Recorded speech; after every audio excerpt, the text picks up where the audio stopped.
नमस्कार बालदोस्तांनो, मी दीपाली पाटील. माझ्या E2A अर्थातच एज्युकेशन टू ऑल ह्या यूट्यूब चॅनलवर तुमचं सगळ्यांचं स्वागत करते. विद्यार्थी मित्रांनो, गेल्या 13 ते 14 दिवसांपासून आपण इझी इंग्लिश ग्रामर टॉपिक्स या अंतर्गत सिरीज सुरू केलेली आहे आणि त्यामध्ये आज आपण पुढल्या भागाकडे वळत आहोत. Use of apostrophe S.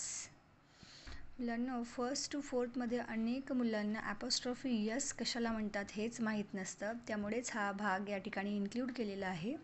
बघा, कोणाशी संबंधित वस्तू किंवा व्यक्ती यांचा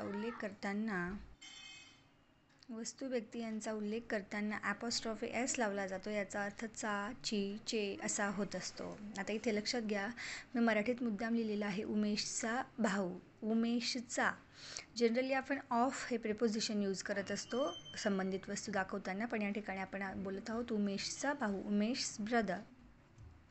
उमेशचा भाऊ, उमेश ब्रदर. रियाचा पेन, रियाज पेन. पलकची चप्पल, पलक्स चप्पल. नेहाचे घर, नेहाज होम किंवा हाऊस.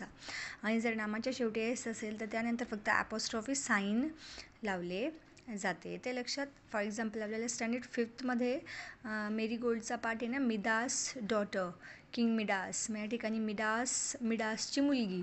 ह्या ॲस नंतर फक्त ॲपॉस्ट्रॉफीचं साईन लावलं आणि त्याचा अर्थ होतो मिदासची मुलगी, मिदास डॉटर.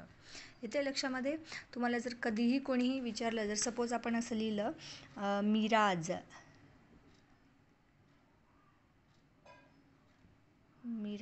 आणि हे स्वल्पविराम करून इथे यस दिलेला आहे, तर याला विचारलं की हा काय आहे, मग तुम्हाला सांगता आलं पाहिजे की हा ॲपॉस्ट्रॉफी एस आहे. इथे लक्षात. विद्यार्थी मित्रांनो, समजत असेल तर चॅनलला लाईक, शेअर आणि सबस्क्राईब करायला विसरू नका. भेटूया उद्या पुढल्या व्हिडिओत.